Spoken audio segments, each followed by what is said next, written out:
भगवते वासुदेवाय नमः। हरे कृष्ण। आइए आज के वीडियो में हम पापाकुंसा एकादशी व्रत कथा का श्रवण करेंगे। अश्विन मास के शुक्ल पक्ष की एकादशी तिथि को पापाकुंसा एकादशी के नाम से जाना जाता है। पद्म पुराण और भागवत पुराण के अनुसार पापाकुंसा एकादशी का पालन करने वाला व्यक्ति न केवल अपने जीवन में धन समृद्धि का लाभ उठाता है, बल्कि मृत्यु के बाद स्वर्गलोक की प्राप्ति भी करता है। यही कारण है कि पापाकुंसा एकादशी को मोक्ष प्रदायक एकादशी भी कहा जाता है। आइए अब भगवान विष्णु के चरण कमलों में अभिनंदन करते हुए हम पापाकुंसा एकादशी व्रत कथा का श्रवण करते हैं और अपने जीवन को धन्य बनाते हैं। प्राचीन समय में विंध्य पर्वत पर क्रोधन नामक एक बहेलिया रहता था। वह बड़ा क्रूर था। उसका सारा जीवन हिंसा, लूटपाट, मद्यपान और गलत संगति और पाप कर्मों में बीता। जब उसका अंतिम समय आया तब यमराज के दूत बहेलिये को लेने आए और यमदूत ने बहेलिये से कहा कि कल तुम्हारे जीवन का अंतिम दिन है, हम तुम्हें कल लेने आएंगे। यह सुनकर बहेलिया बहुत भयभीत हो गया और महर्षि अंगीरा के आश्रम में पहुंचा और महर्षि अंगीरा के चरणों पर गिरकर प्रार्थना करने लगा, हे ईश्वर, मैंने जीवन भर पाप कर्म ही किए हैं। कृपया करके मुझे कोई ऐसा उपाय बताएं जिससे मेरे सारे पाप मिट जाएं और मोक्ष की प्राप्ति हो जाए। उसके निवेदन पर महर्षि अंगीरा ने उसे अश्विन शुक्ल की पापाकुंसा एकादशी का विधि पूर्वक व्रत करने को कहा। महर्षि अंगीरा के कहे अनुसार उस बहेलिये ने यह व्रत किया और किए गए सारे पापों से छुटकारा पा लिया और इस व्रत पूजन के बल से भगवान की कृपा से वह विष्णु लोक को गया। जब यमराज के यमदूत ने इस चमत्कार को देखा तो वो बहेलिया को बिना लिए ही यमलोक वापस लौट गए। बोलिए भगवान विष्णु की जय। हरे कृष्ण। जय श्री हरि। ये अब एक अन्य कथा का श्रवण करते हैं। राजा धर्मकीर्ति की कथा। गालो मुनि का भद्रशील नाम का एक पुत्र था। भद्रशील ने छोटी उम्र से ही एकादशी व्रत का पालन करना शुरू कर दिया। मुनि ने उन्हें ऐसा करने के लिए कभी नहीं कहा था। एक बार मुनि ने भद्रशील से पूछा कि उन्हें इस व्रत को करने को किसने कहा है। भद्रशील ने कहा कि मैं कई जन्मों से एकादशी व्रत करता आ रहा हूँ। आमतौर पर किसी को भी पिछला जन्म याद नहीं रहता। जब तक आप माँ के गर्भ में होंगे तब तक आपको अपने पिछले जन्मों की याद रहेगी, लेकिन जन्म से ठीक पहले यह स्मृति मिट जाती है। लेकिन भद्रशील को अपने पिछले जन्म की याद उस समय भी थी। यह एकादशी व्रत की शक्ति थी जिसका वे पालन करते थे। वे एक पूर्व जन्म में धर्मकीर्ति नामक राजा थे। धर्मकीर्ति बहुत ही क्रूर राजा था। उसे कोई भी पसंद नहीं करता था। ऐसा कोई पाप नहीं था जो उसने नहीं किया हो। एक बार वह अपने सैनिकों के साथ शिकार पर गया।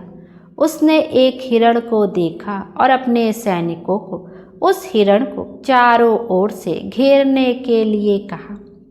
राजा ने कहा कि जो भी हिरण को भागने देगा उसका पूरा परिवार मार डाला जाएगा। हिरण ने यह सुना और सोचा, बेचारे सैनिक, मैं उनमें से किसी को भी कुछ नहीं होने दूंगा। हिरण राजा के पास से निकल भागा। राजा ने हिरण का पीछा किया। सूर्यास्त होते होते राजा एक घने जंगल के अंदर फंस गया। हिरण कहीं भी दिखाई नहीं दे रहा था। राजा ने एक पेड़ के नीचे रात बिताई। उसने दिन भर में कुछ भी नहीं खाया था। उसे चारों ओर से खतरनाक जानवरों के गुर्राने की आवाज़ सुनाई दे रही थी। वह सो नहीं सका। राजा ने डर से श्री हरि परमात्मा से प्रार्थना करना शुरू कर दिया। फिर सुबह होते ही उसकी मृत्यु हो गई। यमदूत आए और उसे यमराज के पास ले गए। यमराज ने पूछा, तुम लोग इन्हें यहाँ क्यों लाए हो? इनका स्थान बैकुंठ में भगवान महाविष्णु के बगल में है। लेकिन राजन, यह तो महापापी है। नहीं, वह सब पाप तो चला गया है। यह अब पवित्र है। जिस दिन उनकी मृत्यु हुई वह एकादशी का दिन था। उन्होंने दिन भर उपवास किया और रात में जागते हुए श्री हरि का स्मरण किया। उनके सारे पाप दूर हो गए और वे पवित्र हो गए। यमराज ने स्वयं एक स्वर्ण रथ बुलवाया और राजा को बैकुंठ भेज दिया। जब लोगों को इस बारे में पृथ्वी पर पता चला तो वे सभी एकादशी का पालन करने के लिए और अधिक उत्साहित हो गए। बोलिए भगवान विष्णु की जय।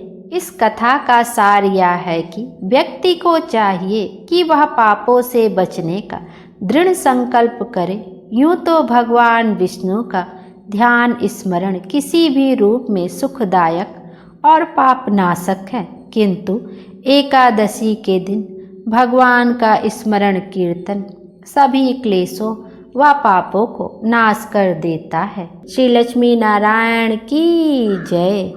भगवान श्री कृष्ण की जय। आइए अब एकादशी माता की व्रत कथा का भी श्रवण करते हैं। एक बार देवर्षि नारद जी बैकुंठ लोक गए।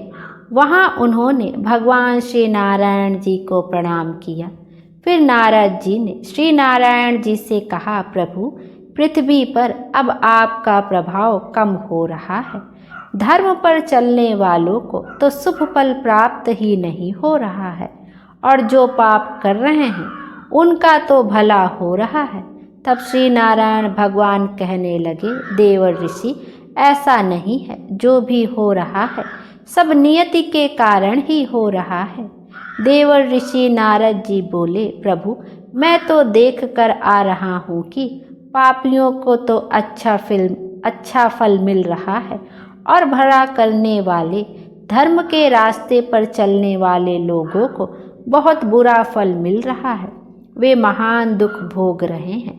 तब भगवान कहने लगे, अच्छा देवर ऋषि, कोई ऐसी घटना घटी हो तो बताइए जिससे तुम्हें ऐसा अनुभव हुआ हो, वह मुझसे कहो।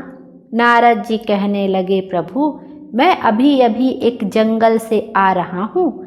वहाँ एक गाय दलदल में फंसी हुई थी। उसे कोई बचाने वाला नहीं था। तभी थोड़ी देर में एक चोर उधर से गुजरा।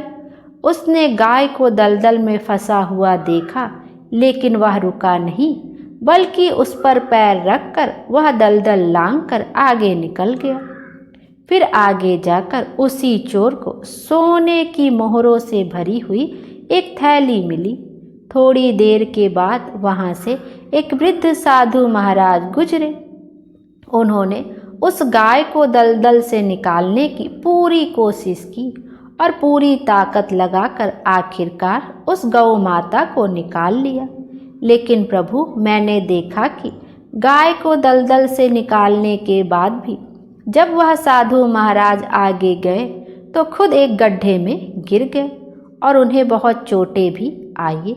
बताइए प्रभु, यह कौन सा न्याय है आपका कि जिसने गाय की मदद की उसे दुख मिला, बल्कि जो गाय के ऊपर पैर रखकर आगे बढ़ गया उसे सोने की मोहरों से भरी थैली मिल गई।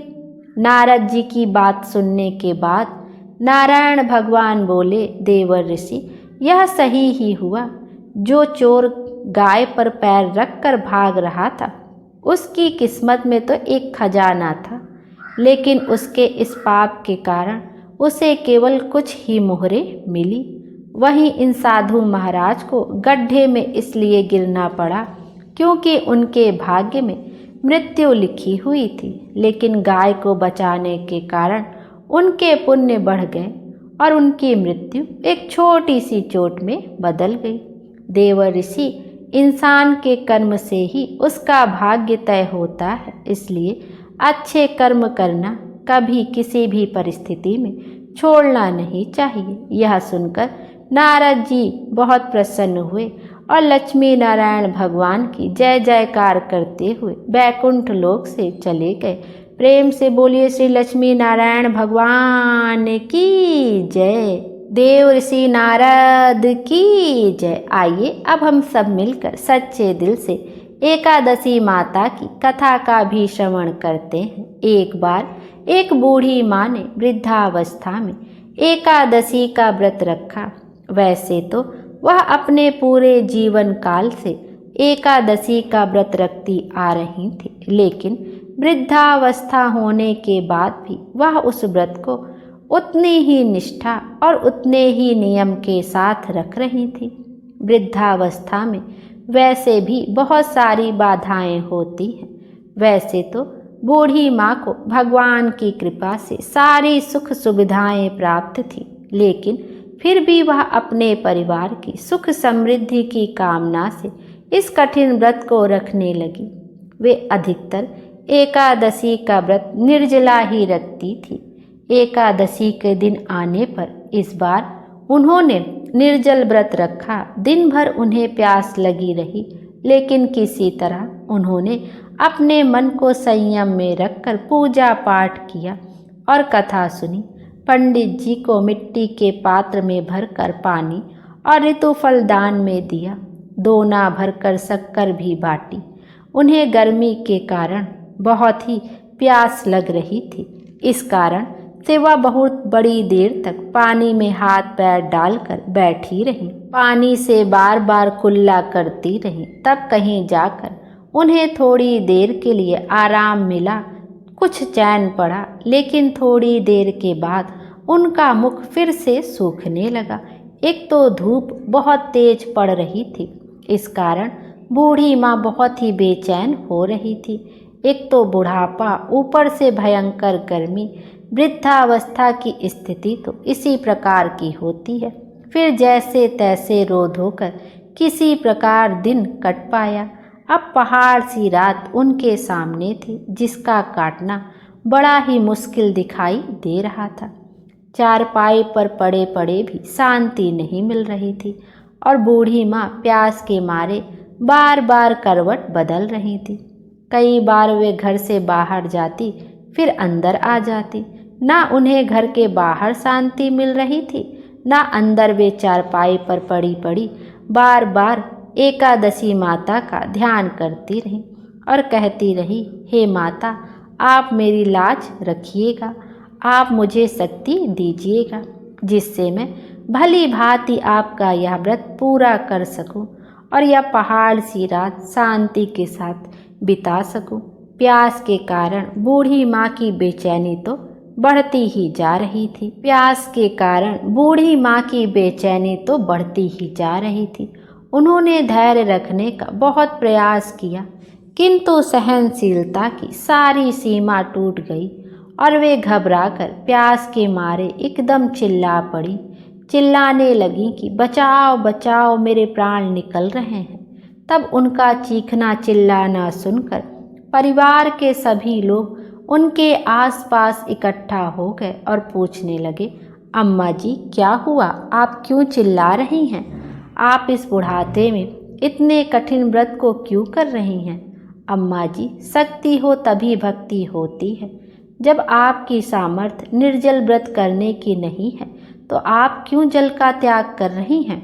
आप पानी पी लीजिए। तब वे बूढ़ी माँ अपने परिवारजनों से कहने लगी, अरे मेरे तो प्राण ही निकले जा रहे हैं, जरा कोई मेरी छाती पर ठंडे पानी का घड़ा तो रख दो। तब नातिनों ने दादी की छाती पर ठंडे पानी का घड़ा रख दिया। तब कहीं उन्हें थोड़ा आराम मिला। थोड़ी देर के बाद उन्होंने अपनी आंखें बंद कर ली। इधर एकादशी माता ने सोचा कि यह तो बूढ़ी अम्मा है और बहुत नियम पालन के साथ व्रत भी रखती हैं, चलकर इनकी परीक्षा ली जाए। तब वे आधी रात को मुर्गा बनकर टेर लगाने लगी। अपने घर के द्वार पर मुर्गे की आवाज़ सुनकर दादी जल्दी से उठी। सोचा शायद सुबह हो गई है, लेकिन जब बाहर जाकर देखा तो आसमान में तो उन्हें कहीं भी प्रातःकालीन तारा दिखाई नहीं दिया। वे सोचने लगी कि यह मुर्गा क्यों और कैसे बोल रहा है। उन्हें तो प्यास लग रही थी। अब थोड़ा बहुत उनका मन भी बेचैन होने लगा, किंतु आखिरकार उन्होंने दृढ़ निश्चय किया, अब तो मैं व्रत पूरा करके ही पानी पीऊंगी, भले ही मेरे प्राण ही क्यों निकल ना जाएं।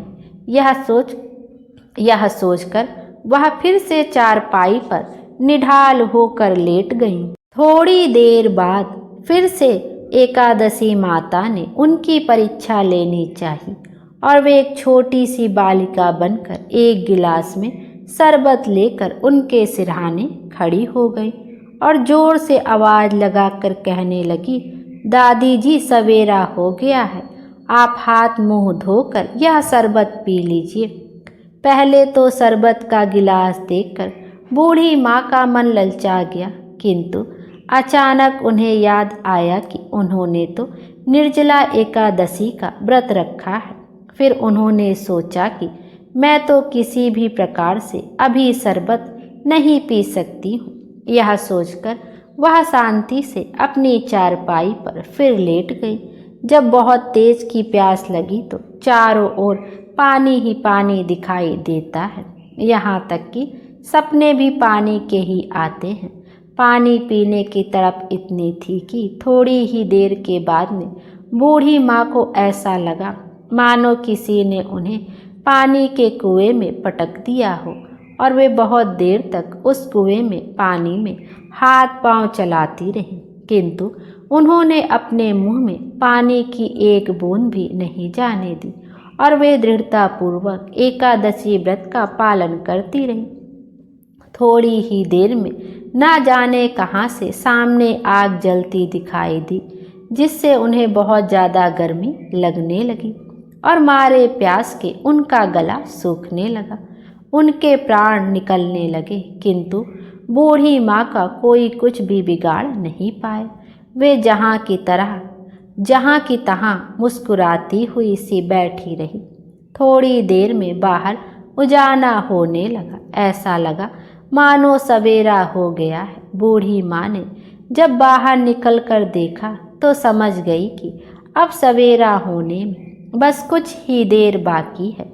यह जानकर वे बड़ी शांति से इधर उधर घूमने लगी। एकादशी माता यह बात अच्छी तरह से समझ गई कि यह बूढ़ी माँ किसी भी तरह अपने व्रत से नहीं टल सकती और अपना व्रत बीच में नहीं तोड़ सकती।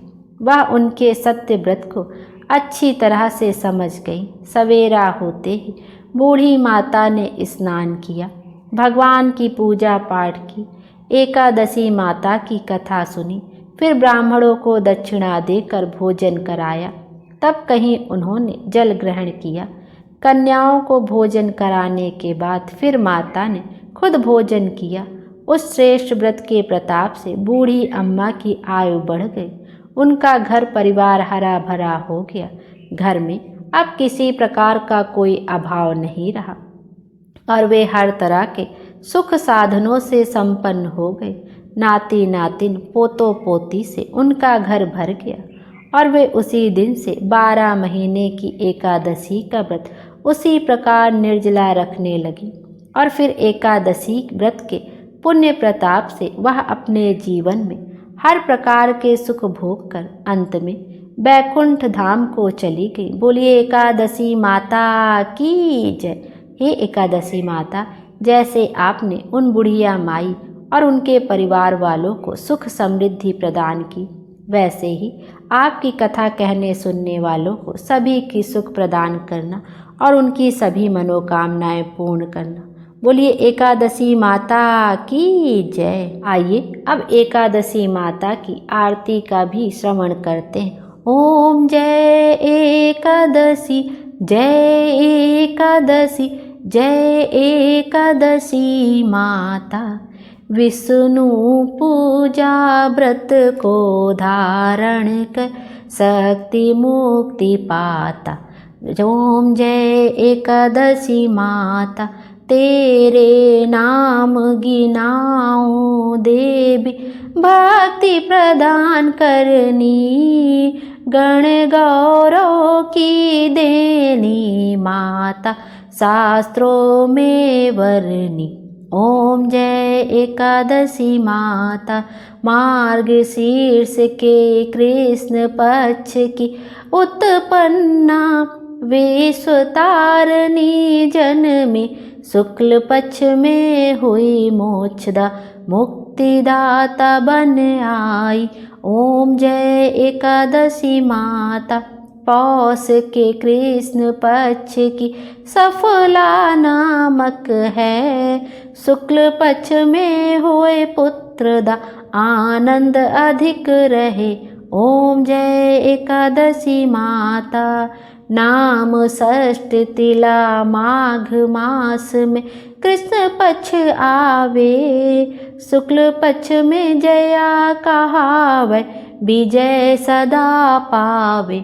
ओम जय एकादशी माता, विजया फागुन कृष्ण पक्ष में शुक्ला आमल की, पाप मोचनी कृष्ण पक्ष में चैत्र महाबली की। ओम जय एकादशी माता, चैत्र शुक्ल में नाम कामदा, धन देने वाली, नाम बरुथनी कृष्ण पक्ष में बैसाख माह वाली। ओम जय एकादशी माता, शुक्ल पक्ष में होए मोहनी, अपरा ज्येष्ठ कृष्ण पक्षी, नाम निर्जला सब सुख करनी, शुक्ल पक्ष रखी। ओम जय एकादशी माता, योगिनी नाम आषाढ़ में जानो, कृष्ण पक्ष करनी, देवसैनी नाम कहायो, शुक्ल पक्ष धरनी। ओम जय एकादशी माता, कामिका श्रावण मास में आवे, कृष्ण पक्ष कहिए, श्रावण शुक्ल होए पवित्र, आनंद से रहियो। ओम जय एकादशी माता, आजा भाद्रपद कृष्ण पक्ष की परिवर्तनी शुक्ला, इंद्रा अश्विनी कृष्ण पक्ष में व्रत से भव सागर निकला। ओम जय एकादशी माता, पापा कुंसा है शुक्ल पक्ष में आप हरन हारी, रमा मास कार्तिक में आवे, सुखदायक भारी। ओम जय एकादशी माता, देव उत्थान शुक्ल पक्ष की दुख नाशक मैया, पावन मास में करूं बिनती, पार करो नैया।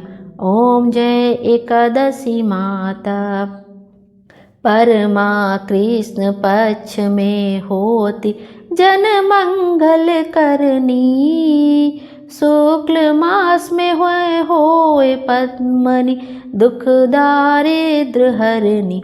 ओम जय एकादशी माता, जो कोई आरती एकादशी की भक्ति सहित गावे, जन गुरुदिता स्वर्ग का वासा, निश्चय वह पावे।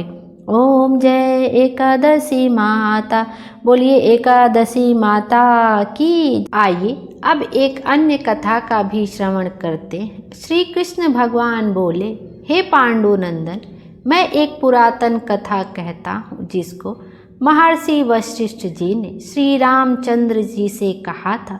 इसे ध्यान पूर्वक सुनो।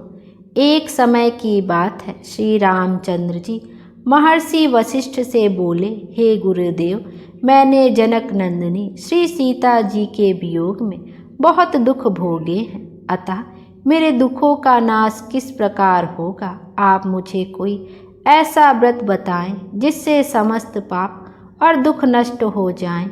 महर्षि वशिष्ठ जी बोले, हे श्री राम, आपने बहुत सुंदर प्रश्न किया है। आपकी बुद्धि अत्यंत शुद्ध और पवित्र है।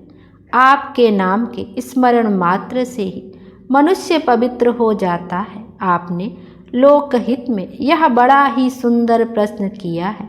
मैं आपको एक एकादशी व्रत का महत्व सुनाता हूँ। यह एकादशी है पापाकुंसा एकादशी। इस एकादशी व्रत को करने से मनुष्य के समस्त पाप तथा दुख नष्ट हो जाते हैं। इस व्रत के प्रभाव से मनुष्य मोह जाल से छूट जाता है। अतः हे राम, दुखी मनुष्य को इस एकादशी का व्रत अवश्य ही करना चाहिए। इस व्रत को करने के मनुष्य के समस्त पाप नष्ट हो जाते हैं और जीवन में सुख समृद्धि आती है। अब मैं इसकी कथा को सुनाता हूँ, ध्यान पूर्वक सुनो। सरस्वती नदी के किनारे भद्रावती नाम की एक नगरी बसी हुई है। उसी नगरी में एक धुतिमान नामक राजा राज्य करता था। उसी नगरी में एक वैश्य रहता था जो धन धान्य से पूर्ण था। उसका नाम धनपाल था। वह अत्यंत धर्मात्मा तथा विष्णु भक्त था। उसने नगर में अनेक भोजनालय, प्याऊ, कुआं, तालाब, धर्मशाला आदि बनवाए। सड़कों के किनारे आम, जामुन, नीम आदि के वृक्ष लगवाए जिससे पथिकों को सुख मिले। उस वैश्य के 5 पुत्र थे, जिनमें से सबसे बड़ा पुत्र अत्यंत पापी व दुष्ट था। वह वेश्याओं और दुष्टों की संगति में रहता था। इससे जो समय बचता था उसे वह जुआ खेलने में व्यतीत करता था। वह बड़ा ही नीच था और देवता, पितृ आदि किसी को भी नहीं मानता था। अपने पिता का अधिकांश धन वह बुरे व्यसनों में ही व्यय किया करता था। मद्यपान तथा मांस का भक्षण करना उसका नित्य का कर्म था। जब काफ़ी समझाने बुझाने पर भी वह सीधे रास्ते पर नहीं आया तो दुखी होकर उसके पिता, भाइयों तथा कुटुंबियों ने उसे घर से निकाल दिया और उसकी निंदा करने लगे। घर से निकालने के बाद वह अपने आभूषणों तथा वस्त्रों को बेच बेच कर अपना गुजारा करने लगा। धन नष्ट हो जाने पर वेश्याओं तथा उसके दुष्ट साथियों ने भी उसका साथ छोड़ दिया। जब वह भूख प्यास से दुखी हो गया तो उसने चोरी करने का विचार किया और रात में चोरी कर करके अपना पेट पालने लगा। एक दिन वह पकड़ा गया, परंतु सिपाहियों ने वैश्य का पुत्र जानकर उसे छोड़ दिया। वह दूसरी बार फिर पकड़ा गया, तब सिपाहियों ने भी उसका कोई लिहाज नहीं किया और राजा के सामने प्रस्तुत करके उसे सारी बात बताई। तब राजा ने उसे कारागार में डलवा दिया। कारागार में राजा के आदेश से बहुत दुख दिए गए और अंत में उसे नगर छोड़ने को कहा गया। वह दुखी होकर नगर को छोड़ गया और जंगल में पशु पक्षियों को मार मार कर पेट भरने लगा। फिर बहेलिया बन गया और धनुष बाण से पक्षियों को मार मार कर खाने और बेचने लगा। एक दिन वह भूख और प्यास से व्याकुल होकर भोजन की खोज में निकल पड़ा और कौटिन्य ऋषि के आश्रम पर जा पहुंचा। उस समय अश्विन का महीना था। कौटिन्य ऋषि गंगा स्नान करके आए थे। उनके भीगे वस्त्रों के छींटे मात्र से इस पापी को कुछ सुबुद्धि प्राप्त हुई। वह पापी मुनि के पास हाथ जोड़कर कहने लगा, हे मुनि, मैंने अपने जीवन में बहुत पाप किए हैं। आप उन पापों से छूटने का कोई साधारण और बिना धन का उपाय बतलाइए। तब ऋषि बोले, तू ध्यान देकर सुन। अश्विन माह के शुक्ल पक्ष की एकादशी का व्रत कर। इस एकादशी का नाम पापाकुंसा एकादशी है। इसको करने से तेरे समस्त पाप नष्ट हो जाएंगे। मुनि के वचनों को सुनकर वह बहुत प्रसन्न हुआ और मुनि की बतलाई हुई विधि के अनुसार उसने पापाकुंसा एकादशी का व्रत किया। हे राम जी, उस व्रत के प्रभाव से उसके समस्त पाप नष्ट हो गए और अंत में वह गरुड़ पर चढ़कर विष्णु लोक को गया। इस व्रत से मोह आदि भी नष्ट हो जाते हैं। संसार में इस व्रत से अन्य श्रेष्ठ कोई व्रत नहीं है। इसके महात्म के श्रवण व पठन से जो पुण्य प्राप्त होता है वह पुण्य 1,000 गोदान के पुण्य के बराबर है। बोलिए विष्णु भगवान की जय। यह थी एकादशी व्रत की कथा।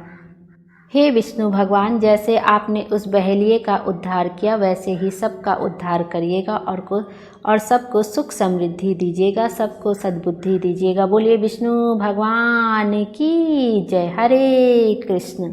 आइए अब श्री कृष्ण जी की आरती का भी श्रवण करते हैं। आरती युगल किशोर की कीजय, राधे धन न्योछावर की जय। आरती युगल किशोर की कीजय, राधे धन न्योछावर की जय। रवि शशि कोटि बदन की शोभा, ताहि नखरी मेरो मन लोभा। आरती युगल किशोर की कीजय, गौर श्याम मुख निरखित रीझ। प्रभु का रूप नयन भर पीज। आरती युगल किशोर की कीजय, कंचन थार कपूर की बाती। हरि आए निर्मल भई छाती। आरती युगल किशोर की कीजय, फूल की सेज फूलन गल माला। रत सिंहासन बैठे नंद लाला। आरती युगल किशोर की कीजय, मोर मुकुट कर मुरली सोह। नटवर वेश देश मन मोह। आरती युगल किशोर की कीजय, ओढ़े नील पीत पट सारी। कुंज बिहारी गिरवर धारी, श्री पुरुषोत्तम गिरवर धारी। आरती करत सकल ब्रिज नारी। आरती युगल किशोर की कीजय, राधे धन न्योछावर कीजय। नंद लाला वृषभान किशोरी, परमानंद स्वामी अभिचल जोरी। आरती युगल किशोर की कीजय, राधे धन न्योछावर कीजय। आरती युगल किशोर की कीजय, राधे धन न्योछावर कीजय। बोलिए कृष्ण भगवान की जय। राधे राधे। आइए अब विष्णु जी की आरती का भी श्रवण करते हैं। ओम जय जगदीश हरे, स्वामी जय जगदीश हरे। भक्त जनों के संकट क्षण में दूर करे।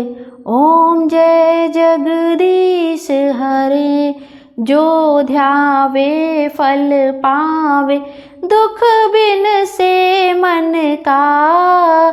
सुख संपत्ति घर आवे, कष्ट मिटे तन का। ओम जय जगदीश हरे। मात पिता तुम मेरे, शरण गहूँ मैं किसकी। तुम बिन और न दूजा, आस करूँ मैं जिसकी। ओम जय जगदीश हरे। तुम पूरन परमात्मा, तुम अंतर्यामी। पार ब्रह्म परमेश्वर, तुम सबके स्वामी। ओम जय जगदीश हरे। तुम करुणा के सागर, तुम पालन करता। मैं मूरख खल कामी, कृपा करो भरता। ओम जय जगदीश हरे। तुम हो एक अगोचर, सबके प्राणपति। किस विध मिलूं दया मैं तुमको मैं कुमति। ओम जय जगदीश हरे। दीन बंधु दुख हरता तुम रक्षक मेरे। अपने हाथ उठाओ द्वार पड़ा मैं तेरे। ओम जय जगदीश हरे। विषय विकार मिटाओ पाप हरो देवा। श्रद्धा भक्ति बढ़ाओ संतन की सेवा। ओम जय जगदीश हरे। श्री जगदीश जी की आरती जो कोई नर गावे। कहत शिवानंद स्वामी सुख संपत्ति पावे। ओम जय जगदीश हरे। स्वामी जय जगदीश हरे। बोलिए विष्णु भगवान की जय। ओम नमो भगवते वासुदेवाय नमः। कृष्णाय वासुदेवाय हरये परमात्मने प्रणतः क्लेशनाशाय गोविंदाय नमो नमः। विष्णु भगवान हम सब की मनोकामना पूर्ण करें और हमारे जीवन को खुशियों से भर दें। Thank you.